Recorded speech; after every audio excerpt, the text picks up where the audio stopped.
We are live.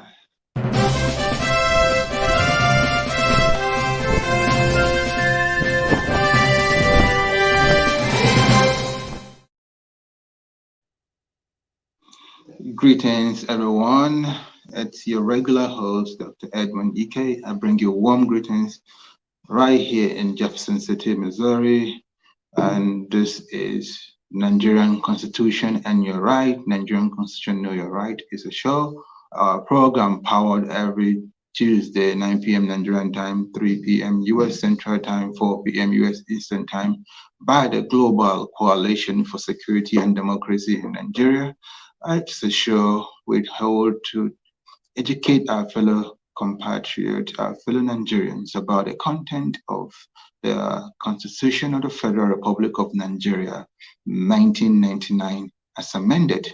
So, welcome to the show. As you're joining the show, I want you to take a few moments and like anywhere you're watching from, because we do stream on multiple platforms, which include YouTube, two YouTube channels. That's my YouTube channel, Dr. Edmond Ikeh, and the YouTube channel of the Global Coalition for Security and Democracy in Nigeria. And then we also stream on Twitter and on Facebook. So wherever you're watching from, just like and share so that we can have more Nigerians watching and learning about the Constitution and what it's contained therein. Because it's important to know your rights so that you can be empowered to fight for your rights. It's important to know your rights so that you are empowered to fight for your rights. And it's important to know the content of the Constitution, to know the workings of the government, so that you can know what the president's supposed to do, what the governor's supposed to do, what the House of Rep members are supposed to do, so that you can hold them accountable when they don't do their job. So they can know what the local government chairman is supposed to do, so they can hold he or she accountable when the job is not done. And you can, so that is why it's important for you to join us every Tuesday as we keep dissecting different sections of the Constitution. And today's topic, as you can see on the screen, says public order and public security. Public order and public security. And what is public order? What is public security? And why are we talking about it today? We're talking about it today because it's part of the provision of our Constitution, specifically Section 11. Section 11 of the Constitution. Okay? I'll take a quick message, literally from all the comments. So please, if you have any comment, you can say hello, you can say hi, you can say where you're listening from, whatever you want to say. You can ask questions, you can join the conversation and let us have an interaction. Okay? And my first comment here is from Rita English. Says, hi everyone, trust we are doing well today. Yes, Rita, we are doing well today. Thank you. Thank you for asking. Thank you for joining in today's program. And I hope you're going to stay through the end of the program. And I hope you ask more questions concerning the topic public order and public security. And you can always email us or reach out to us at rights.gcsdn@gmail.com, and the website of Global Coalition for Security and Democracy in Nigeria, which is the organization that powers the show every Tuesday. Their website is gcsdn.org. So you can visit our website to learn what GCSDN stands for, what they do, how they are fighting for democracy in Nigeria, how they are fighting for enthronement of security of all parts of Nigeria, and other human rights activities they have engaged in, and in the through their various chapters all over the diaspora and also within some states in Nigeria. Okay, public order. So I think I will, without further ado, I will just jump into reading the Constitution step by step. So today we're focusing on Section 11. Section 11 of the Nigerian Constitution 1999 as amended, and that is where we talk about public order and public security. It said the National Assembly may make laws for the Federation or any part thereof with respect to maintenance and securing of public safety, public order, and providing maintenance and securing of such supplies and services as may be designed by the National Assembly as essential supplies and services. So you see, who has the power to make law about secure Nigeria? It is the National Assembly. That is the body or the arm of government that is saddled with the responsibility of making the right laws to secure our country. So, like, for instance, when Boko Haram was ravaging the Northeast, it was the responsibility of the National Assembly to make laws and how to secure that region and also to approve the fundings to secure the military equipment that is needed to prosecute that war. And so that is the work of the National Assembly. And have they been doing it well? Has the National Assembly been doing that job very well? That is questionable. I personally don't think so. I don't know what you think. If you want to share your own view that's different from mine, you can comment in the comment section. So it is a responsibility of the National Assembly on who are the National Assembly. The National Assembly is bicameral in Nigeria. What do I mean by bicameral? It means we have House of Representatives and we have the Senate. So these are the two arms of the National Assembly, or the two houses of the National Assembly that is saddled with the responsibility of making laws for our country to secure our public space and to ensure the security of every life within Nigeria. Okay? And then the subsection 2 says, nothing in this section shall preclude a House of Assembly from making laws with respect to matter referred to in this section, including the provision for maintenance and securing of such supplies and services as may be designated by the National Assembly as essential supplies and services. So during any period when the Federation is at war, the National Assembly may make such law for peace, order, good government of the Federation or any part thereof with respect to matters not included in the exclusive legislative list as may appear to it to be necessary or expedient for defense of the Federation. So you see, when there is war in Nigeria, which we are at war, different war theaters, like in the Northeast and some part of the North Central and some part of the Northwest and some part of Southeast, as it were. So it is the responsibility of the National Assembly to make laws to ensure that we restore peace to the country. So the question now, is the National Assembly doing that? Is the National Assembly making laws to restore peace within the country? We have been at war in the Northeast for over a decade. You know what? A decade is 10 years. So there have been theater of wars for over 10 years in Nigeria. And what have the lawmakers, the National Assembly, done to ensure that our peace is restored? See, they're supposed to sign budget. The National Assembly is supposed to sign budget to approve buying military hardware.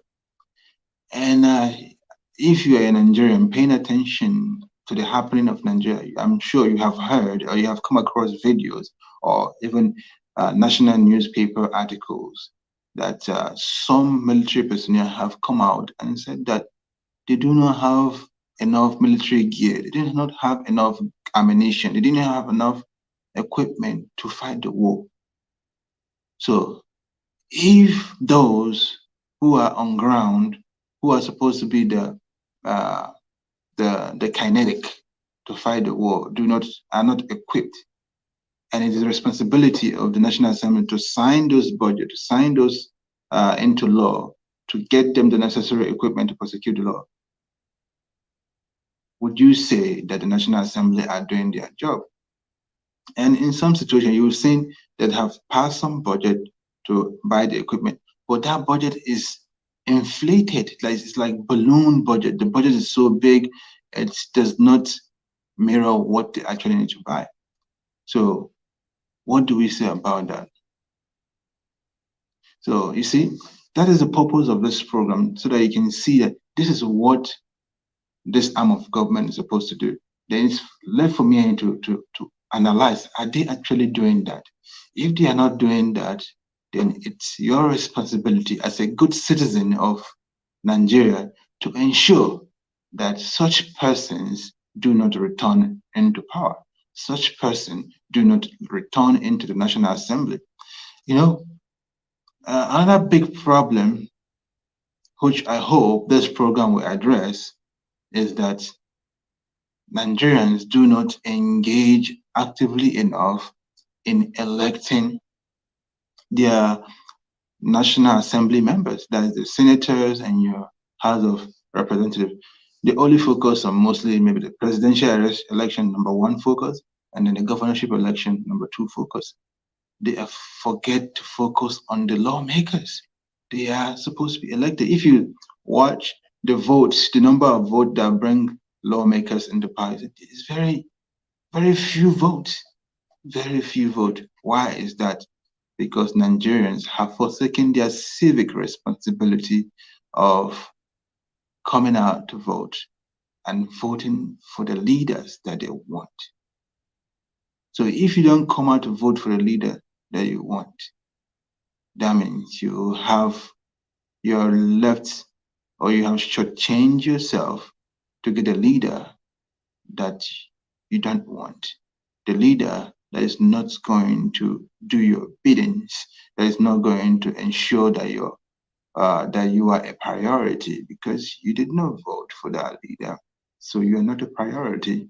If you remember, when Buhari came to power in 2015, he said that he will not pay attention to that 5% that did not vote for him. See? So that means he only care about who that vote for him. But as it is, it doesn't even matter, because Buhari does not care about anybody. All the policies he has made does not benefit the common or the ordinary Nigerian. So basically, the only people that benefit from the policies of the Buhari regime are the politicians or the elites. So that is by the way. Let's continue reading. Subsection 4 says, at any time when any House of Assembly of a state is unable to perform its function by reason of situation prevailing in the state, the National Assembly may make such laws for peace, order, good government of that state with respect to the matters which the House of Assembly may make laws as may appear to the National Assembly to be necessary or expedient until such a time the House of Assembly is able to resume its function, and any such law enacted by the National Assembly pursuant to this section shall have effect as if they were laws enacted by the House of Assembly of the state, provided that nothing in this section shall be construed as conferring on the National Assembly powers to remove the governor or deputy governor from the office. I hope you got that. Okay? Okay. So let me explain that. Let's break that down. That's subsection 4 of section 11.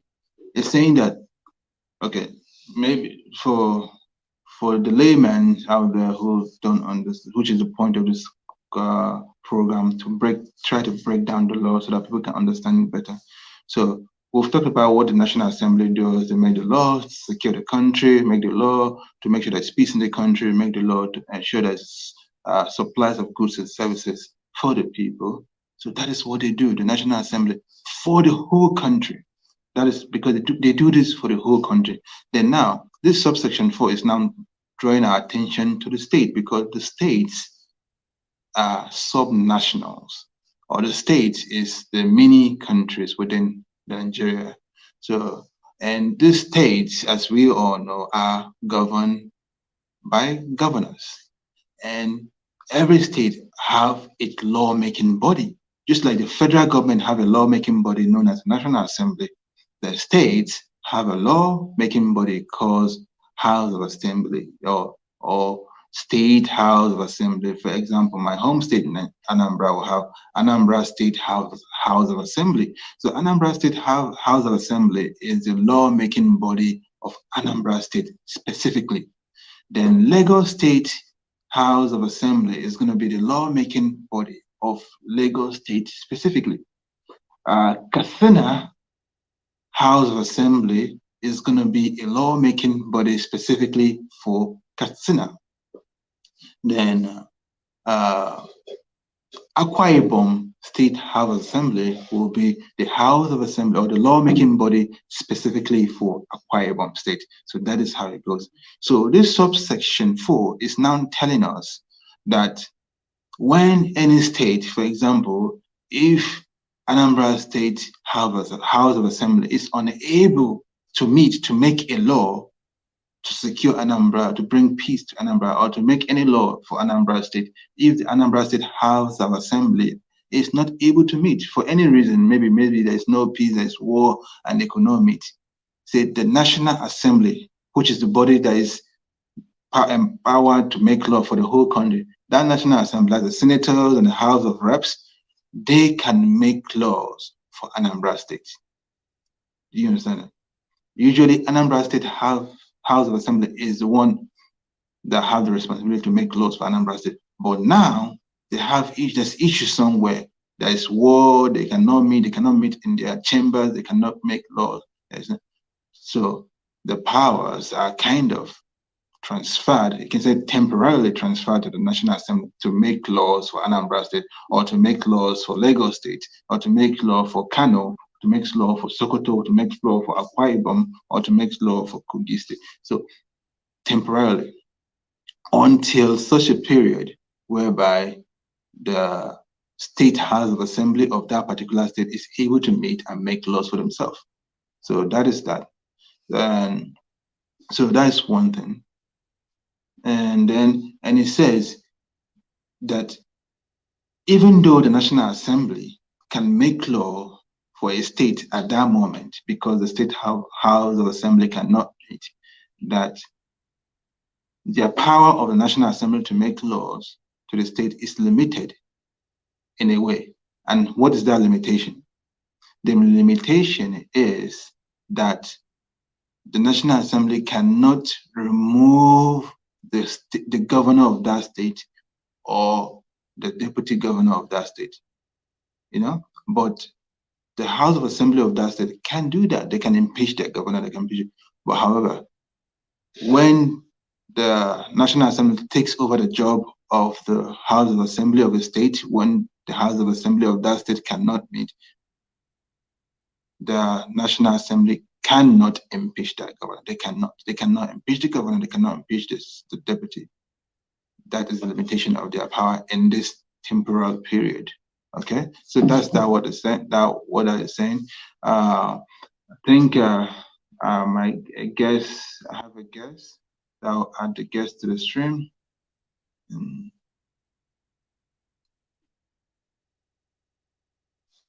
Hello, UC Masqua. Welcome to the show, Nigerian Constitution. And you're right, we're happy to have you today. I think this is your second time appearing as a guest. Can you unmute yourself and turn on your video and introduce yourself to the audience and as to carry on with the show? Okay. Good evening, ladies and gentlemen. A pleasure once again to be here. Well, it's good to have you here today. And how are you doing tonight? A great day. For coming out here later engaged in some pressing matters. Done, but I may not be able to join with. It will just be my voice for tonight. Thank you. Oh, That's okay. That's okay. So let's. I'm just gonna ask you a few questions because I'm about to wrap up. We'll have about 10 more minutes to wrap up today's show because we're gonna stick to a 30 minutes program today. So thank you for joining us. I know it's not easy with the hectic schedule. So we are always happy if a guest can just give us a few minutes of their time. And today we've been talking about um, public order and public security as is entailed or as is described by Section 11 of the Constitution. So I've been going through the subsections of that Section 11, and I just finished subsection 4. Um, so, what do you think, UC Maxwell? What do you think is the reason why the National Assembly are not allowed to impeach the governor or a deputy governor when they take over the responsibility of the state house of assembly when that state house of assembly is not able to meet? Why? What is the wisdom behind that law or that subsection? Okay, thank you very much. Mm. Background generally talks about the sake of seek provide for proper safety, maintenance of a state or the Federation of Nigeria. Now to on section 11 subsection 4, it's it is it's the constitution. A state may have been overrun by non-state actors, bandits, or whatever the case may be. Probably we have the Boko Haram prevalent in some states. They could overrun the duties or thereby stopping them from carrying out their constitutional functions. That where this becomes prevalent, and now carry out the functions of the state house of assembly. In carrying out this function, the constitution tries as much as possible not to contradict itself. Recall that we discussed on the criteria, the impeach a state governor, and this is enshrined in the constitution. And within the provisions of this constitution, it provides that only the state house of assembly, it was house of assembly can initiate a procedure, probably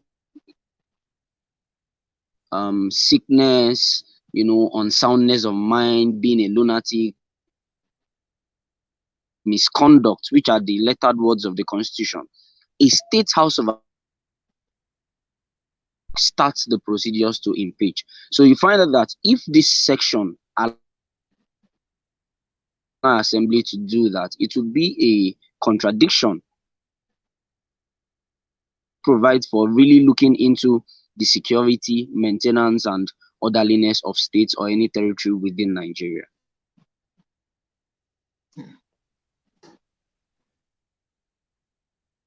Yeah, that makes sense. That makes sense. I hope you guys heard what UC Maxwell explained. Uh, the law, the same constitution, 1999 as amended, have already empowered the state house of assembly. If you remember earlier in the show, I explained that just like we have a national assembly that makes law for the entire country, we also have state house of assembly for each of the 36 states that makes law for the specific state we're talking about. So, and the constitution have empowered the state house assembly with certain responsibilities and certain functions. And part of that is that they are the only one that have the power to impeach the governor of their state. No other body can do that, not the National Assembly. And that is what is reflective in this section 11 or subsection 4, reminding us that even though that the National Assembly can take over the role of the State House of Assembly when the State House of Assembly cannot do so, that the National Assembly cannot impeach the governor or the deputy governor, because that is the exclusive right of the National Assembly. So even though they are taking over that function of the National Assembly, there is an exemption, and this is the exemption. That is what that is about, and UC Maxwell have done a good job explaining that to us. So, and you mentioned UC Maxwell, you mentioned that that you give example of situation whereby the State House Assembly cannot do its function, like when the state is overrun, like due to banditry or some terrorism and so forth and so on and so forth. So, if that is the case, and the National Assembly takes over the function of what the State House Assembly is supposed to do you think that the National Assembly can actually make the appropriate laws for that state, considering this National Assembly members are usually in Abuja, which is a little bit far away from most state, and Abuja is not Kogi State. I mean, Kogi State is close to Abuja. Let's not use Kogi State. Abuja is not Sokoto, for example. Abuja is not Ogun State. So do you think, given the National Assembly the right to take over temporarily the role of a State House Assembly, do you think it's wise and they're going to make the right laws for that state? What do you think? What's your opinion on that? More critically, we must a possibility that exists in law, proper duties which are conferred on carried out, and that is why duties and other things. And to critically answer your question, the matter of the knowledge of the prevalent situation of the state, but it is for the want of the legislative arm. So you have function in a state. Remember that the state has the same setting, the same governance setting as the federal has. It's equivalent to the president. It has the legislature, which is also, and several other functions of government within the state. So legislative function. That is why the constitution provides for this, because the State House of Assembly does not opportunity or does not have the wherewithal. They have to come in so that there won't be a gap. And I think every lawmaker should know that also affects the state. So when you come to make that it relates to the states.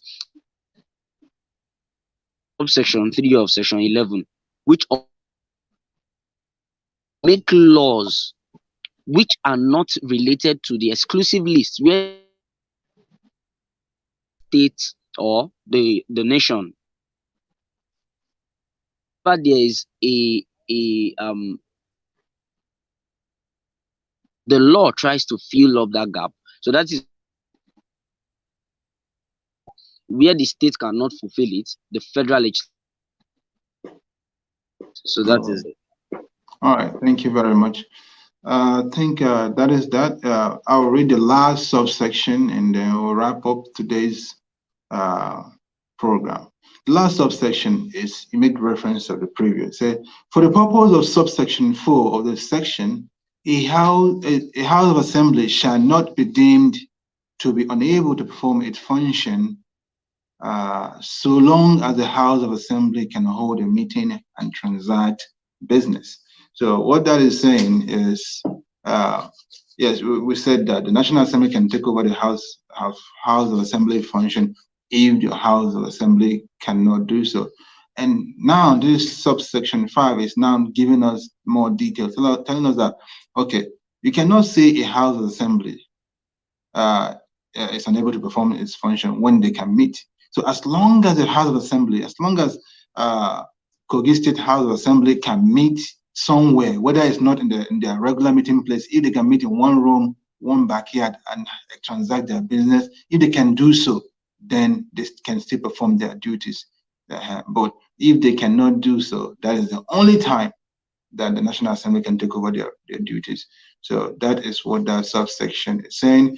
You see, Maxwell, did I say that correctly? Because you have more legal mind than I do. What do you think about my explanation? Or if you have one or two things to add to that explanation, please do so that the audience can, and then my fellow Nigerians can be better educated on what the law says.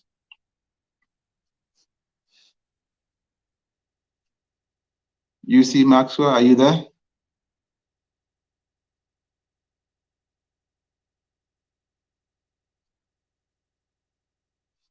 Network issue. I think we lost him for a moment. Okay, he's back. Okay, can you hear? You see, Maxwell. Do you have Can anything you hear to add? me? Yeah, I can hear you now. Do you have anything to add to that? Okay. To that You did explanation? for submission. The only